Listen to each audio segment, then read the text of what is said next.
Tungabhadra ಡ್ಯಾಂನ 19ನೇ crust gate chain ಕಟ್ಟಾಗಿ ಕೊಚ್ಚಿ ಹೋಗಿದ್ದು, ಇದರಲ್ಲಿ ರಾಜ್ಯ ಸರ್ಕಾರದ ಹೊಣೆಗೇಡಿತನ ಎಲ್ಲಿಂದ ಬಂತು ಎಂದು ಬಿಜೆಪಿ ವಿರುದ್ಧ ಸಿಎಂ ಸಿದ್ದರಾಮಯ್ಯ ಗರಂ ಆಗಿ ವಾಗ್ದಾಳಿ ನಡೆಸಿದರು. ಡ್ಯಾಂ ಸ್ಥಳಕ್ಕೆ ಹೋಗುವ ಮುನ್ನ ಕೊಪ್ಪಳದ ಬಸಾಪುರ ಗ್ರಾಮದ ಲಘು ವಿಮಾನ ನಿಲ್ದಾಣದಲ್ಲಿ ಮಾತನಾಡಿ, ಡ್ಯಾಂ ಚೈನ್ ಕಟ್ ವಿಚಾರದಲ್ಲಿ ಬಿಜೆಪಿಯವರಂತೆ ನಾವು ರಾಜಕೀಯ ಮಾಡಲ್ಲ, ಅಧಿಕಾರಿಗಳನ್ನ ದೂರಲ್ಲ. ಟಿಬಿ ಡ್ಯಾಂ ಬೋರ್ಡ್ ಅಧ್ಯಕ್ಷರನ್ನ ಕೇಂದ್ರ ಸರ್ಕಾರ ನೇಮಿಸುತ್ತದೆ. ಇದರಲ್ಲಿ ರಾಜ್ಯ ಸರ್ಕಾರದ ಹೊಣೆಗೇಡಿತನ ಎಂದರೆ ಏನು ಅರ್ಥ ಎಂದು ಪ್ರಶ್ನಿಸಿದರು. ಬಿಜೆಪಿಯವರು ಕೇವಲ ರಾಜಕೀಯ ಟೀಕೆ ಮಾಡ್ತಾರೆ. ಡ್ಯಾಂ ಅತ್ಯಂತ ಹಳೆಯದ್ದು. ನಿರ್ವಹಣೆ ಯಾರ ಜವಾಬ್ದಾರಿ? ನಿರ್ವಹಣೆ ವೈಫಲ್ಯ ಇರುವುದು ಕೇಂದ್ರ ಸರ್ಕಾರದಿಂದ. ಇದೆಲ್ಲವನ್ನ ಆರೋಪ ಮಾಡಬೇಕಿದ್ದು ಕೇಂದ್ರ ಸರ್ಕಾರದ ವಿರುದ್ಧ. ಆದರೆ ನಾವು ರಾಜಕೀಯ ಮಾಡಲ್ಲ ಎಂದು ವಿಪಕ್ಷದವರಿಗೆ ಸಿಎಂ ತಿರುಗೇಟು ನೀಡಿದ್ರು. ಬಿಜೆಪಿಯವರು ರಾಜಕೀಯವಾಗಿ ಟೀಕೆ ಮಾಡ್ತಾರೆ. ನಾನು ಅದಕ್ಕೆಲ್ಲ ರಾಜಕೀಯ ಮಾಡಕ್ ಹೋಗಲ್ಲ, ಗೊತ್ತಾಯ್ತಾ? ಈಗ 19ನೇ ಗೇಟು ಅಲ್ಲಿರ್ತಕ್ಕಂಥ ಚೈನು ಕಟ್ಟಾಗಿ ನೀರು ಹೋಗ್ತಾ ಇದೆ. ಅದರಲ್ಲಿ ಸರ್ಕಾರ, ರಾಜ್ಯ ಸರ್ಕಾರದ ಹೊಣೆಗೇಡಿತನ ಅಂತಂದ್ರೆ ಏನರ್ಥ? ನಾವು ಅದರ ಮೇಂಟೆನೆನ್ಸು ಅವೆಲ್ಲ ನೋಡ್ಕೊಳ್ತಕ್ಕಂಥದ್ದು, ತುಂಗಭದ್ರಾ ಡ್ಯಾಮ್ನೆಲ್ಲ ನೋಡ್ಕೊಳ್ತಕ್ಕಂಥದ್ದು, ಬೋರ್ಡ್ ನೋಡ್ತಾರೆ, ಗೊತ್ತಾಯ್ತಾ? ನಾನು ಈಗ ಯಾರನ್ನೂ ಕೂಡ ಇಂಥವರೇ ತಪ್ಪು ಮಾಡಿದ್ದಾರೆ ಅಂತ ಹೇಳಕ್ ಹೋಗಲ್ಲ.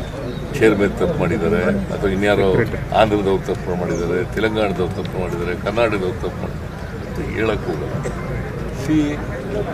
ನೀರು 19ನೇ ಕ್ರಸ್ಟ್ ಗೇಟು ಅಲ್ಲಿ ಚೈನ್ ಕಟ್ಟಾಗಿ ನೀರು ಹೋಗಿದೆ. ನೀರು ಈಗ ನಮ್ಗೆ ಇರ್ತಕ್ಕಂಥ ಪ್ರಶ್ನೆ ಏನಪ್ಪಾ ಅಂತಂದ್ರೆ, ನೀರು ತುಂಬಿತ್ತು, 105 TMC ನೀರುವರೆಗೂ ತುಂಬಿತ್ತು. ಆ ನೀರಿನಲ್ಲಿ 50 TMC ಅಥವಾ 60 TMC ನೀರನ್ನು ಹೊರಗಡೆ ಬಿಡಬೇಕಾಗುತ್ತೆ. ಯಾಕಂದ್ರೆ ಅದು ರಿಪೇರಿ ಮಾಡಬೇಕಲ್ಲ. ಇನ್ನೂ ಸುಮಾರು 60 TMC ನೀರು ಉಳಿತದೆ. ಸೊ ರೈತರಿಗೆ ಯಾವ ಕಾರಣಕ್ಕೂ ಕೂಡ ವ್ಯವಸಾಯಕ್ಕೆ ತೊಂದರೆ ಆಗಲ್ಲ, ಗೊತ್ತಾಯ್ತಾ? ಮೊದಲನೇ ಬೆಳೆಗೆ ಯಾವ ತೊಂದರೆ ಇಲ್ಲ. ಇನ್ನು ನಾವು ಆಗಸ್ಟ್ ತಿಂಗಳು 12ನೇ ತಾರೀಕು ಓದ್ತಿರೋದು, 13ನೇ ತಾರೀಕು, ಇನ್ನು ಸೆಪ್ಟೆಂಬರ್ ಅಕ್ಟೋಬರ್ ಮಳೆ ಇದೆ. ನೀರು ತುಂಬತಕ್ಕಂಥ ಸಾಧ್ಯತೆ ಇದೆ, ಗೊತ್ತಾಯ್ತಾ? ನಾವು ತುಂಬುತ್ತದೆ ಅಂತಕ್ಕಂಥ ಹೋಪ್ಸ್ ಇಟ್ಕೊಳ್ಳೋಣ. ಮಳೆ ಬರ್ತಾ ಇದೆ, ಯಾಕಂದ್ರೆ ಹವಾಮಾನ ಮುನ್ಸೂಚನೆ ಪ್ರಕಾರ ಆಗಸ್ಟ್ 15 ಆದಮೇಲೆ ಮತ್ತೆ ಮಳೆ ಬರ್ತದೆ ಅಂತಕ್ಕಂಥ ನಿರೀಕ್ಷೆ ಇದೆ. ಅದರಿಂದ ಎಷ್ಟು ನೀರು ಹೋಗಿರ್ತದೆ ನದಿಗೆ, ಅಷ್ಟು ನೀರು ಮತ್ತೆ ತುಂಗಭದ್ರಾ ಡ್ಯಾಮ್ಗೆ ತುಂಬಿಕೊಳ್ತಕ್ಕಂಥ ಸಾಧ್ಯತೆ ಇರ್ತದೆ. ನನ್ನ ಪ್ರಕಾರ ನಾನು ಹವಾಮಾನ ಮುನ್ಸೂಚನೆ ಪ್ರಕಾರ ರೈತರಿಗೆ ಯಾವ ರೀತಿಯಲ್ಲೂ ಕೂಡ ತೊಂದರೆ ಆಗಬಾರ್ದು.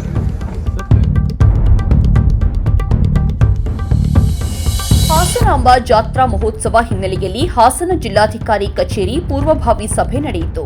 ಜಿಲ್ಲಾಧಿಕಾರಿ ಸತ್ಯಭಾಮ ಅಧ್ಯಕ್ಷತೆಯಲ್ಲಿ ನಡೆಯುತ್ತಿರುವ ಸಭೆಯಲ್ಲಿ ಸಂಸದ ಶ್ರೇಯಸ್ ಪಾಟೀಲ್, ಶಾಸಕ ಸ್ವರೂಪ್ ಪ್ರಕಾಶ್, ಆಡಳಿತಾಧಿಕಾರಿ ಮಾರುತಿ ಭಾಗಿಯಾಗಿದ್ದಾರೆ. ಅಕ್ಟೋಬರ್ 23ರಿಂದ ನವೆಂಬರ್ 3ರವರೆಗೆ ಜಾತ್ರಾ ಮಹೋತ್ಸವ ನಡೆಯಲಿದ್ದು, ಈ ಬಾರಿ ಅದ್ದೂರಿಯಾಗಿ ಜಾತ್ರಾ ಮಹೋತ್ಸವ ನಡೆಸಲು ಚರ್ಚೆ ನಡೆಸಲಾಯಿತು. ಭಕ್ತರಿಗೆ ಯಾವುದೇ ಸಮಸ್ಯೆಯಾಗದಂತೆ ವ್ಯವಸ್ಥೆ ಮಾಡಲು ಚರ್ಚೆ ಕೂಡ ನಡೆಯಿತು.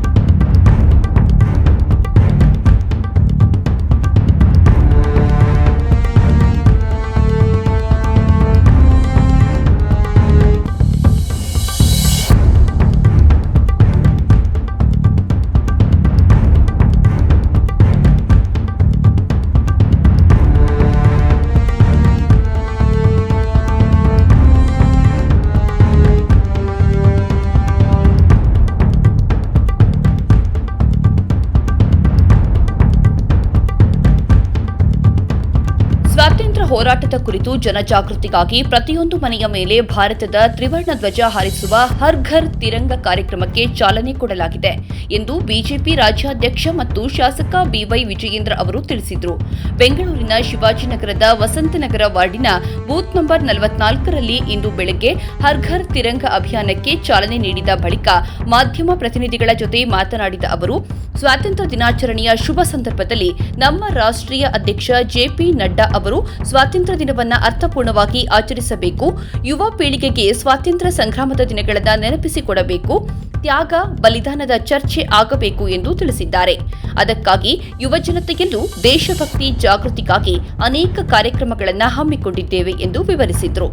ಸಂಸದ ಪಿಸಿ ಮೋಹನ್, ಬಿಜೆಪಿ ಬೆಂಗಳೂರು ಕೇಂದ್ರ ಜಿಲ್ಲಾಧ್ಯಕ್ಷ ಸಪ್ತಗಿರಿ ಗೌಡ, ಬೂತ್ ಸಂಖ್ಯೆ 44ರ ಅಧ್ಯಕ್ಷ ಸಾಗರ್, ಪಕ್ಷದ ಕಾರ್ಯಕರ್ತರ ನೇತೃತ್ವದಲ್ಲಿ ತ್ರಿವರ್ಣ ಧ್ವಜ ಹಾರಿಸಲಾಗಿದೆ. ಅದೇ ರೀತಿ ಪ್ರತಿಯೊಂದು ವಿಧಾನಸಭಾ ಕ್ಷೇತ್ರದಲ್ಲಿ ತಿರಂಗ ಯಾತ್ರೆ ಆಯೋಜಿಸಲಾಗಿದೆ ಎಂದು ತಿಳಿಸಿದರು. ಯುವಕರಿಂದ ಬೈಕ್ ರ್ಯಾಲಿ ಮೂಲಕ ತಿರಂಗ ಯಾತ್ರೆ ನಡೆಸಲಾಗ್ತಾ ಇದ್ದು ಉತ್ಸಾಹದಿಂದ ಭಾಗವಹಿಸುತ್ತಿದ್ದಾರೆ ಎಂದು ಹೇಳಿದರು. ಇದೇ 11ರಿಂದ 15ರವರೆಗೆ ಸ್ವಾತಂತ್ರ್ಯ ಹೋರಾಟಗಾರರ ಸ್ಮಾರಕಗಳು, ಪುತ್ಥಳಿಗಳ ಸ್ವಚ್ಛತಾ ಕಾರ್ಯ ನಡೆಸಲಾಗುತ್ತಿದೆ. ನಾಳೆ ದೇಶದ ವಿಭಜನೆಯ ಕರಾಳ ದಿನದ ನೆನಪನ್ನ ವಿಭಜನೆಯ ಸ್ಮೃತಿ ದಿನವಾಗಿ ನೆನಪಿಸುವ ಕಾರ್ಯಕ್ರಮ ನಡೆಯಲಿದೆ ಎಂದು ತಿಳಿಸಿದರು. ಸ್ವಾತಂತ್ರ್ಯ ದಿನಾಚರಣೆಯ ದಿನವನ್ನು ನಾವು ಎದುರು ನೋಡ್ತಾ ಇದ್ದೇವೆ. ಇಂಥ ಒಂದು ಶುಭ ಸಂದರ್ಭದಲ್ಲಿ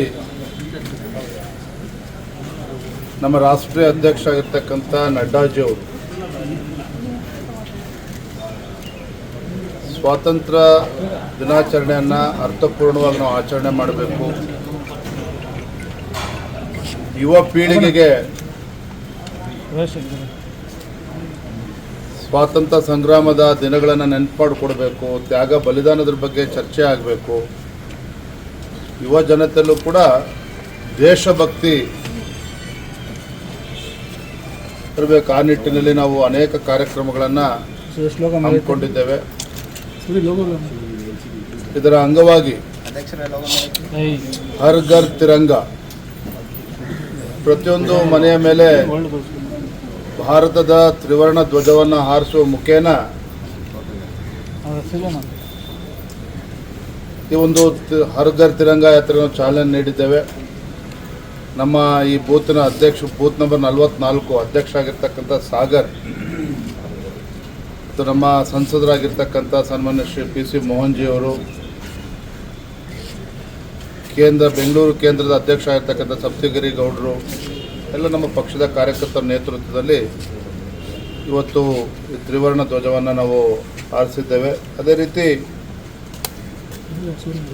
11ನೇ ತಾರೀಕು, 12ನೇ ತಾರೀಕು, 13ನೇ ತಾರೀಕು ಇವತ್ತು ಕೊನೆಯ ದಿನ. ಪ್ರತಿಯೊಂದು ವಿಧಾನಸಭಾ ಕ್ಷೇತ್ರದಲ್ಲಿ ತಿರಂಗ ಯಾತ್ರೆಯನ್ನು ಕೂಡ ನಾವು ಆಯೋಜನೆ ಮಾಡಿದ್ದೇವೆ. ಬೈಕ್ ರ್ಯಾಲಿಯ ಮುಖೇನ ಯುವಕರು ಉತ್ಸಾಹದಿಂದ ಪ್ರತಿಯೊಂದು ವಿಧಾನಸಭಾ ಕ್ಷೇತ್ರದಲ್ಲೂ ಕೂಡ ಈ ತಿರಂಗ ಯಾತ್ರೆಯನ್ನು ಹಮ್ಮಿಕೊಂಡಿದ್ದಾರೆ. ಆಗಸ್ಟ್ 11ರಿಂದ 15ನೇ ತಾರೀಕುವರೆಗೂ ಸಹ ಸ್ವಾತಂತ್ರ್ಯ ಹೋರಾಟಗಾರರ ಪುತ್ಥಳಿಗಳು, ಸ್ಮಾರಕಗಳು, ಅದೊಂದು ಸ್ವಚ್ಛತೆಯನ್ನು ಗೊಳಿಸ್ತಕ್ಕಂಥ ಒಂದು ಕಾರ್ಯಕ್ರಮ ಕೂಡ ನಾವು ಹಮ್ಮಿಕೊಂಡಿದ್ದೇವೆ. ಅದೇ ರೀತಿ ನಾಳೆ ದಿನ 14ರಂದು ದೇಶದ ವಿಭಜನೆಯ ಒಂದು ಕರಾಳ ದಿನಗಳ ಒಂದು ನೆನಪು, ವಿಭಿಷಕ್ ಸ್ಮೃತಿ ದಿವಸ್ ಅಂತೇಳಿ ಇದನ್ನು ಆಚರಣೆ ಮಾಡ್ತಾ ಇದ್ದೇವೆ. ಬೇರೆ ಬೇರೆ ಕಡೆ ಸ್ವಾತಂತ್ರ್ಯ ಸಂಗ್ರಾಮದಲ್ಲಿ ನಡೆದಂಥ ಘಟನೆಗಳು ಇದೆಲ್ಲವನ್ನೂ ಕೂಡ ಯುವ ಪೀಳಿಗೆಗೆ ನೆನಪು ಮಾಡಿಕೊಡ್ತಕ್ಕಂಥ ನಿಟ್ಟಿನಲ್ಲಿ ಅನೇಕ ಹಿರಿಯರು ಬಂದು ಈ ವಿಚಾರವಾಗಿ ಭಾಷಣ ಮಾಡೋರಿದ್ದಾರೆ. 14ನೇ ತಾರೀಕು ಮತ್ತು 15ನೇ ತಾರೀಕು ಇಡೀ ದೇಶದಲ್ಲಿ ನಡೀತದೆ. ನಮ್ಮ ರಾಜ್ಯದಲ್ಲೂ ಕೂಡ ಅತಿ ಹೆಚ್ಚು ಮನೆಗಳ ಮೇಲೆ ತ್ರಿವರ್ಣ ಧ್ವಜ ಹಾರಿಸ್ತಕ್ಕಂಥದ್ದು, ಅದರ ಮುಖೇನ ಸ್ವಾತಂತ್ರ್ಯ ದಿನಾಚರಣೆಯನ್ನು ಅರ್ಥಪೂರ್ಣವಾಗಿ ಭಾಳ ಸಂಭ್ರಮದಿಂದ ಆಚರಣೆ ಮಾಡಬೇಕು ಅನ್ನೋ ಒಂದು ಸದುದ್ದೇಶ ಇಟ್ಕೊಂಡು ಇವತ್ತು ನಾವು ಈ ಕಾರ್ಯಕ್ರಮಕ್ಕೆ ಚಾಲನೆ ನೀಡಿದ್ದೇವೆ. ರಾಜ್ಯದ ಅಧ್ಯಕ್ಷನಾಗಿ ಪ್ರತಿಯೊಬ್ಬರನ್ನು ಸಹ ವಿಶ್ವಾಸಕ್ಕೆ ತೆಗೆದುಕೊಂಡು ಹೋಗ್ತಕ್ಕಂಥದ್ದು ನನ್ನ ಆದ್ಯ ಕರ್ತವ್ಯ. ರಾಜ್ಯದ ಅಧ್ಯಕ್ಷ ಆದಾಗಿನಿಂದಲೂ ಕೂಡ ನಾನು ಮಾಡ್ಕೊಂಡು ಬಂದಿದ್ದೇನೆ, ಸತತವಾಗಿ ಮಾಡ್ಕೊಂಡು ಬಂದಿದ್ದೇನೆ. ಇನ್ನು ಕೆಲವರು ಪಾದಯಾತ್ರೆ ಮಾಡಬೇಕು ಅನ್ನುವ ಅಪೇಕ್ಷೆಯನ್ನು ವ್ಯಕ್ತಪಡಿಸಿದ್ದಾರೆ. ಅದರಿಂದ ಪಕ್ಷಕ್ಕೆ ಶಕ್ತಿ ಸಿಗ್ತದೆ ಅಂತ ಹೇಳಿದ್ರೆ ಕೇಂದ್ರದ ವರಿಷ್ಠರು ಸಮ್ಮತಿಯನ್ನು ಕೊಡ್ತಾರೆ. ಅದ್ರ ಬಗ್ಗೆ ನಂದು ಯಾವುದೇ ರೀತಿ ತಕರಾರಿಲ್ಲ. ಅದು ನಂದು ಯಾವುದೇ ರೀತಿ ತಕರಾರಿಲ್ಲ. ಕೇಂದ್ರದ ವರಿಷ್ಠರನ್ನು ಭೇಟಿ ಮಾಡ್ತೀವಿ ಅಂತ ಹೇಳಿದ್ದಾರೆ. ವರಿಷ್ಠರು ಅದಕ್ಕೆ ಅನುಮತಿ ಕೊಟ್ಟರೆ ಮಾಡೋದಕ್ಕೆ ಅವರು ಕೂಡ ಸ್ವತಂತ್ರ ಇದ್ದಾರೆ. ಅದು ಏನೇ ಮಾಡಿದ್ರು ಸಹ ಅದು ಪಕ್ಷಕ್ಕೆ ಪೂರಕವಾಗಿರಬೇಕು, ಸಂಘಟನೆಗೆ ಲಾಭ ಆಗಬೇಕು ಅನ್ನುವ ಸದುದ್ದೇಶ ಇದ್ದರೆ ಸಾಕು. ಅಷ್ಟು ಮಾತ್ರ ನಾನು ಹೇಳ್ತೇನೆ. ಇಲ್ಲಿ ಸಿ ಪಿ ಯೋಗೇಶ್ವರ್ ಅವರು ಕೂಡ ಒಬ್ಬರು ಆಕಾಂಕ್ಷಿಗಳು ಅಂತೇಳಿ ಹಲವಾರು ಬಾರಿ ವ್ಯಕ್ತಪಡಿಸಿದ್ದಾರೆ ಅವರ ಅಭಿಪ್ರಾಯಗಳನ್ನು. ತಪ್ಪು ಅಂತಲೂ ಕೂಡ ನಾನು ಹೇಳೋದಕ್ಕೆ ಸಾಧ್ಯ ಇಲ್ಲ. ಅವರು ಕೂಡ ಚನ್ನಪಟ್ಟಣ ವಿಧಾನಸಭಾ ಕ್ಷೇತ್ರದಲ್ಲಿ ಅವ್ರದ್ದೇ ಆದಂಥ ಒಂದು ಹಿಡಿತವನ್ನು ಹಿಡ್ಕೊಂಡಿದ್ದಾರೆ, ಅವ್ರದ್ದೇ ಆದಂಥ ಬೆಂಬಲಿಗರಿದ್ದಾರೆ. ಪಕ್ಷದ ಜೊತೆಗೆ ಅವ್ರದ್ದೇ ಆದಂಥ ಒಂದು ಶಕ್ತಿನೂ ಕೂಡ ಆ ಕ್ಷೇತ್ರದಲ್ಲಿದೆ.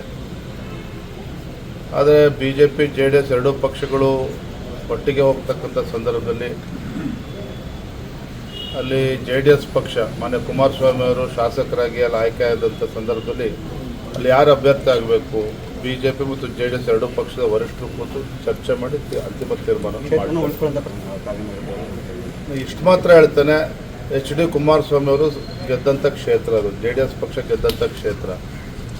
ಹಾಗಾಗಿ ದೆಹಲಿ ಮಟ್ಟದಲ್ಲಿ ಎರಡೂ ಪಕ್ಷದ ವರಿಷ್ಠರು ಕೂತು ಚರ್ಚೆ ಮಾಡಿ ಅಂತಿಮ ನಿರ್ಧಾರವನ್ನು ಕೈಗೊಳ್ತಾರೆ.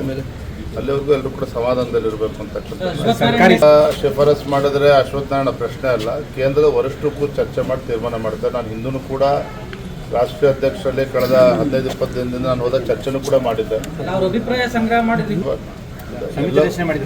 ಎಲ್ಲವೂ ಸರಿ, ಅದಕ್ಕೂ ಚರ್ಚೆ ಮಾಡ್ತೇವೆ. ಒಂದು BJP ಮತ್ತು JDS ಎರಡೂ ಪಕ್ಷಗಳು ಲೋಕಸಭಾ ಚುನಾವಣೆಯನ್ನು ಒಟ್ಟಾಗಿ ಎದುರಿಸಿದ್ದೇವೆ. ಈ ಒಂದು ವಿಧಾನಸಭೆ ಉಪಚುನಾವಣೆ ಬರ್ತದಲ್ಲಿ ಯಾರು ಅಭ್ಯರ್ಥಿ ಆಗಬೇಕು ಅಂತಕ್ಕಂಥ ನಿಟ್ಟಿನಲ್ಲಿ ನಾವು ಸಮಿತಿನೂ ಕೂಡ ಮಾಡಿದ್ದು. ಅಶ್ವತ್ಥನಾರಾಯಣ ಕೂಡ ಅಭಿಪ್ರಾಯಗಳನ್ನು ಪಡೆದುಕೊಂಡಿದ್ದಾರೆ. ಅದ್ರ ಬಗ್ಗೆ ಏನೇನು ಸಮಿತಿಯಲ್ಲಿ ವರದಿ ಬಂದಿದೆ ಅದ್ರ ಬಗ್ಗೆ ನನಗೆ ಯಾವುದೇ ರೀತಿಯ ಮಾಹಿತಿ ಇಲ್ಲ. ನಾನು ಕೂಡ ಅಶ್ವತ್ಥನಾರಾಯಣ ಕೂಡ ಚರ್ಚೆ ಮಾಡ್ತೇನೆ, ವರಿಷ್ಠರ ಗಮನಕ್ಕೂ ಕೂಡ ತರ್ತೇನೆ. ಆಮೇಲೆ ನಾವೇ ಉಚಿತವಾಗಿ ಔಷಧಿಗಳನ್ನ ಮಾರಾಟ ಮಾಡ್ತೇವೆ, ಕೊಡ್ತೇವೆ, ಅದರ ಅಗತ್ಯ ಇಲ್ಲ ಅನ್ನೋ ಅರ್ಥದಲ್ಲಿ ಹೇಳಿದ್ದಾರೆ. ನೋಡಿ, ರಾಜ್ಯ ಸರ್ಕಾರ ಪ್ರತಿಯೊಂದು ವಿಚಾರದಲ್ಲೂ ಕೂಡ ಸಂಘರ್ಷದ ಹಾದಿಯನ್ನು ತುಳಿತಾ ಇರ್ತಕ್ಕಂಥದ್ದು ದುರಂತ. ನರೇಂದ್ರ ಮೋದಿಜಿಯವರ ಕನಸಿನ ಯೋಜನೆ ಇವತ್ತು ಜನೌಷಧಿ ಕೇಂದ್ರದಿಂದ ಯಾವ ರೀತಿ ಬಡವರಿಗೆ ಇವತ್ತು ಒಳ್ಳೆಯದಾಗ್ತಾ ಇದೆ. ಕೈಗೆಟಕುವ ದರದಲ್ಲಿ ಇವತ್ತು BP ಇರ್ಬೋದು, ಶುಗರ್ ಇರ್ಬೋದು, ಜನರಿಕ್ ಮೆಡಿಸಿನ್ಸ್ಗಳು ಬಡವರಿಗೆ ಎಷ್ಟು ಒಳ್ಳೆ ರೀತಿ ಸಿಗ್ತಾ ಇದೆ. ಅದ್ರ ಜೊತೆಲಿ ಅವರು ಕೂಡ ಏನು ಕೊಡಬೇಕು ಜೋಡಿಸ್ಲಿ, ಆದರೆ ಅದು ನಿಲ್ಲಿಸ್ತೀನಿ ಅಂತಕ್ಕಂಥದ್ದು ಸರಿಯಲ್ಲ. ಇರುವಂಥ ಸರ್ಕಾರಿ ಆಸ್ಪತ್ರೆಗಳಲ್ಲಿ ಈಗ ಔಷಧಿಗಳು ಕೊಡ್ತಾ ಇರ್ತಕ್ಕಂಥದ್ದು, ಬಟ್ ಇಂಥ ಒಂದು ಇದು ರಾಜಕೀಯವಾಗಿಯೇ ಬೇಕು ಅಂತ ಮಾಡ್ತಾರೆ. ಈಗ ಎಲ್ಲದಕ್ಕೂ ಕೂಡ ನಿನ್ನೆ ನಾನು ಹೊಸಪೇಟೆಗೆ ಹೋಗಿದ್ದೆ. ನಾನು ಅಲ್ಲಿ ನೇರವಾಗಿ ಹೇಳಿದ್ದೇನೆ, ಇವತ್ತು ಕಳೆದ 1 ವರ್ಷದಿಂದ ಅಲ್ಲಿ ಚೀಫ್ ಇಂಜಿನಿಯರ್ ಅಪಾಯಿಂಟ್ ಆಗಿಲ್ಲ ಅಂತ ಹೇಳಿದ್ರೆ ಯಾವ ರೀತಿ ಸರ್ಕಾರ ಆಡಳಿತ ನಡೆಸ್ತಾ ಇದೆ ರಾಜ್ಯದಲ್ಲಿ. ನಿನ್ನೆನೂ ಕೂಡ ನಾನು ಹೇಳಿದ್ದೇನೆ, ಎಲ್ಲೋ ಒಂದು ಕಡೆ ಜಲ ಸಂಪನ್ಮೂಲ ಸಚಿವರು ಇವತ್ತು ಸಂಪನ್ಮೂಲದ ಬಗ್ಗೆನೇ ಹೆಚ್ಚು ತಲೆ ಕೆಡಿಸ್ಕೊಂಡಂಗೆ ಕಾಣ್ತಾರೆ. ಜಲದ ಬಗ್ಗೆನೂ ತಲೆ ಕೆಡಿಸ್ಕೊಂಡಿಲ್ಲ, ರೈತರ ಬಗ್ಗೆನೂ ಕೂಡ ತಲೆ ಕೆಡಿಸ್ಕೊಂಡಿಲ್ಲ. ಮತ್ತೊಂದು ಕಡೆ ಪರಮೇಶ್ವರ್ ಅವರು ಹೇಳ್ತಾರೆ, ಅಲ್ಲಿ ಪಾಪ ಪರಶುರಾಮರು ಏನು ಪ್ರಾಣವನ್ನು ಕಳಿಸ್ಕೊಂಡಿದ್ದಾರೆ, ಇವತ್ತಿಗೂ ಪರಿಹಾರ ಕೊಟ್ಟಿಲ್ಲ. ಎಲ್ಲ ಒಂದು ಕಡೆ ರಾಜ್ಯ ಸರ್ಕಾರದ ಆದ್ಯತೆ ಏನು ಅಂತಕ್ಕಂಥದ್ದು ರಾಜ್ಯ ಜನರು ಒಂದು ಪ್ರಶ್ನೆ ಮಾಡ್ತಾ ಇದ್ದಾರೆ.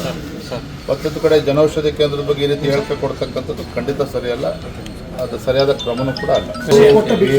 ಅವರು ಕುಂತಲ್ಲಿ ನಿಂತಾರೆ, ಅನೇಕ ವಿಚಾರಗಳನ್ನು ಹೇಳಿದ್ದಾರೆ. ಅವರು ಆದಿಲೆ ಬಿದ್ದಲ್ಲಿ ಮಾತನಾಡ್ತಾರೆ ಅಂತ ನಂಗೆ ಮಾತಾಡೋದಕ್ಕಾಗೋದಿಲ್ಲ. ನಾವೊಬ್ಬ ರಾಜ್ಯದ ಅಧ್ಯಕ್ಷ ಇದ್ದೇನೆ. ಶಿಕಾರಿಪುರ ಕ್ಷೇತ್ರದ ಮತದಾರನಿಗೆ ಆಶೀರ್ವಾದ ಮಾಡಿದ್ದಾರೆ, ನಮ್ಮ ಕಾರ್ಯಕರ್ತರು ಶ್ರಮವನ್ನು ಹಾಕಿದ್ದಾರೆ. ಸಂದರ್ಭದಲ್ಲಿ